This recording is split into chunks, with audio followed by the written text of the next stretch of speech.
Assalamualaikum warahmatullahi wabarakatuh. Perkenalkan, nama saya Sri Wahyuni dengan NIM 190102040177, Prodi Hukum Ekonomi Syariah, Lokal 19A. Di sini saya akan menjelaskan tentang Fatwa DSN MUI Wakalah dan Hawalah. DSN MUI Wakalah dan Hawalah. Wakalah berarti dari wajan wakala yakhilu waklan, yang berarti menyerahkan atau mewakilkan urusan, sedangkan wakalah adalah pekerjaan wakil. Al-wakalah juga berarti penyerahan atau al-afwidon, dan pemeliharaan atau al-hibdon.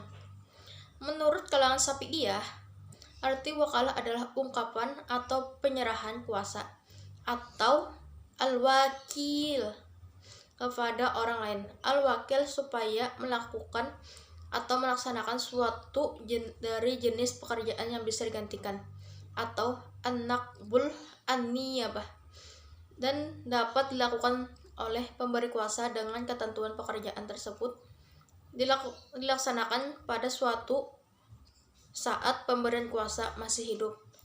Wakalah dalam arti harfiah adalah menjaga, menahan, atau menerapkan keahlian atau perbaikan atas nama orang lain. Dari sini kata tawakal diturunkan, yang berarti menunjukkan seseorang untuk mengambil alih atas suatu hal, juga untuk mendelegasikan tugas apapun kepada orang lain. Atau pengalihan hutang. Secara bahasa, artinya al-ittiqol atau pindah, diucapkan halal anil ahdi atau berpindah, berpaling, berbalik dari janji. Sedangkan hiwalah, pengalihan hutang, menurut istilah adalah pengalihan hutang dari orang yang berhutang kepada orang lain yang wajib menanggungnya. Hiwalah diambil dari kata tahwil, yang berarti intikol, perpindahan. Yang dimaksud di sini adalah memindahkan hutang dari tanggungan yang berhutang, muhil, menjadi tanggungan orang yang berkewajiban membayar hutang, atau muhal ahlil. Dalam konsep hukum perdata, hiwalah adalah serupa dengan lembaga pengambilan hutang atau lembaga pelepasan hutang atau penjualan hutang, atau lembaga penggantian kreditor atau pengganti debitur. Menurut kalangan Hanafiyah, yang dimaksud hiwalah yaitu memindahkan tagihan dari tanggung jawab yang berhutang kepada yang lain. Yang punya tanggung jawab pula al-Izra berpendapat bahwa yang dimaksud dengan hiwalah adalah pemindahan hutang dari tanggung jawab seseorang menjadi tanggung jawab orang lain. Syihab al-Din al-Qalyubi berpendapat bahwa yang dimaksud dengan hiwalah adalah akad yang menetapkan pemindahan beban utang dari seseorang kepada orang lain. Fatwa wakalah. Fatwa Dewan Syariah Nasional Nomor 10 DSN MUI 4 tahun 2000 tentang wakalah. Dewan Syariah Nasional setelah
Fatwa Hawalah.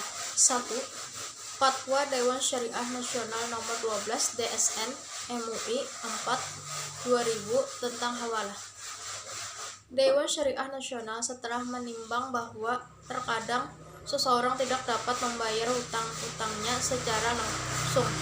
Karena itu, ia boleh memindahkan penagihannya kepada pihak lain yang dalam hukum Islam disebut dengan hawalah, yaitu akad pengalihan hutang dari satu pihak yang berhutang kepada pihak lain yang wajib menanggung atau membayarnya, bahwa akad hawalah saat ini bisa dilakukan oleh LKS, bahwa agar cara tersebut dilakukan sesuai dengan ajaran Islam, DSN memandang perlu menetapkan fatwa tentang hawalah untuk dijadikan pedoman oleh LKS. 2. Fatwa Dewan Syariah Nasional Nomor 58 DSN MUI 5 2007 tentang hawalah bil uzroh.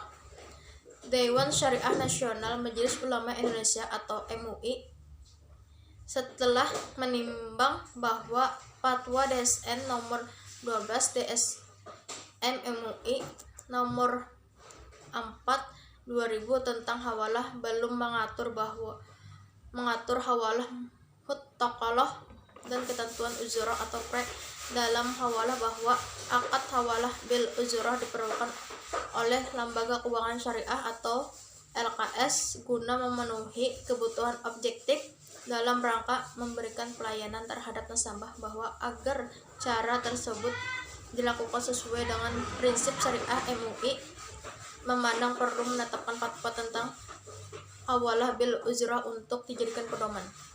Analisis SWOT tentang akad wakalah dan hawalah. Analisis SWOT adalah teknik analisis yang digunakan untuk mengevaluasi kekuatan, kelemahan, peluang, dan ancaman.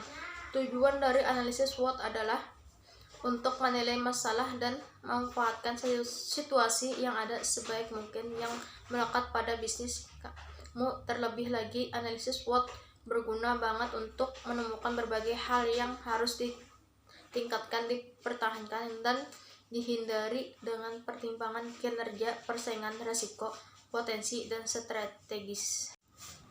Strong text kekuatan. Pernyataan ijab dan kabul dalam wakalah harus dinyatakan oleh pihak untuk menunjukkan kehendak mereka dalam mengadakan kontrak atau akad. Akad wakalah dipergunakan antara lain dalam transaksi murabahah. Selain itu, digunakan pula pada transaksi lainnya yang berbasis imbalan atau pre, seperti pengurusan haji, pengurusan biaya pengobatan, dan lain-lainnya. Weakness, kelemahan. Akad wakalah digunakan untuk surat kuasa menjamin apabila agunan yang diserahkan bukan hak milik mitra, dan untuk surat kuasa menjual atau agunannya apabila mitra tidak dapat memenuhi kewajibannya. Wakalah dengan imbalan bersifat pemikat dan tidak boleh dibatalkan secara sepihak. Apabila maksud yang terkandung dalam wakalah itu sudah selesai pelaksananya atau dihentikan maksud dari pekerjaan tersebut, diputuskannya wakalah tersebut oleh satu pihak yang menerima kuasa dan berakhir karena hilangnya kekuasaannya atau hak pemberian kuasa atas suatu objek yang dikuasai. Pembatalan akad oleh pemberian kuasa terhadap penerima kuasa yang diketahui oleh penerima kuasa. Oportunitas atau peluang. Akad wakalah bisa kita temukan salah satunya dalam bentuk transaksi transfer, di mana pihak bank adalah sebagai wakil yang diberi amanat oleh nasabah sebagai mewakil untuk mengirimkan uang kepada yang lain ditinjau oleh nasabah. Oleh karena itu, kita secara tidak langsung sudah melakukan akad wakalah. Dalam proses transaksi tersebut, detrist atau ancaman. Jika salah satu pihak tidak menunaikan kewajibannya atau jika terjadi perselisihan di antara para pihak, maka penyelesaiannya dilakukan melalui badan arbitrasi syariah. Setelah itu, tidak tercapai kesepakatan melalui musyawarah. Mungkin itu saja yang saya sampaikan dalam video tersebut. Salah hilat mohon maaf. Assalamualaikum warahmatullahi wabarakatuh.